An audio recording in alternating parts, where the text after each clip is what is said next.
nga sa gift. So, katulad na-experience ko rin yung ginamit ko rin sa ibang bagay, yung binigay niya sa akin gift. Then, matagal ko rin na ginamit, hindi tungkol kay Lord. Pero, katulad nga sa isang awit, yung awitin ko, natutulog ba ang Diyos? Doon ko napatunayan na hindi pala natutulog talaga si Lord. Kasi talagang minulat niya ako kung para saan ko gagawin yung gift. Binigay niya sa akin. Kaya, nahando ko po yung isang awitin na medyo walang practice kaya pasensya na po.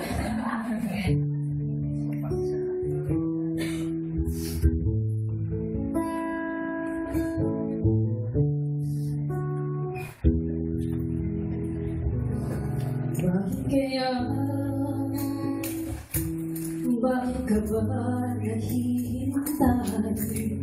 Nahimukin pa, piliin ka ng tadhana. Alam mo na kung bakit nagkakaganyan. Lumulutang nasasayang ang buhay mo. At ang ibinulog ng iyong puso. Natutulog ba ang Diyos? Natutulog ba?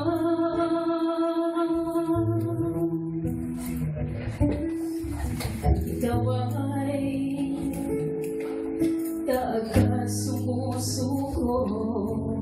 Konting hirap at muling pagsubok lamang.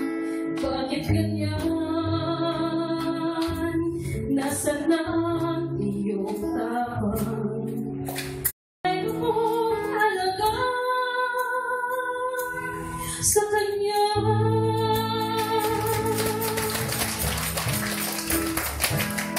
Dapat pa ba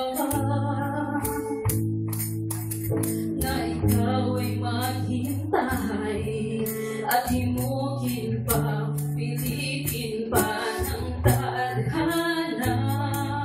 Gawin mo na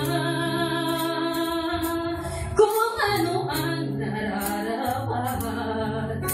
Magsikap ka at magtiwala sa may kapal.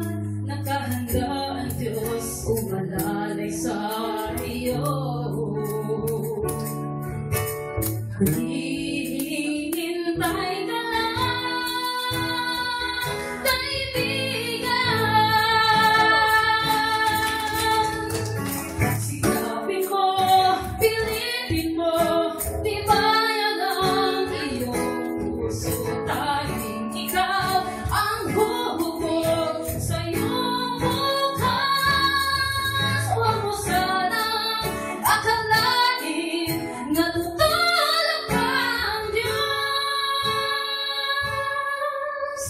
Pasensya na. Ang buhay mo ay mayroong halaga sa Kanya.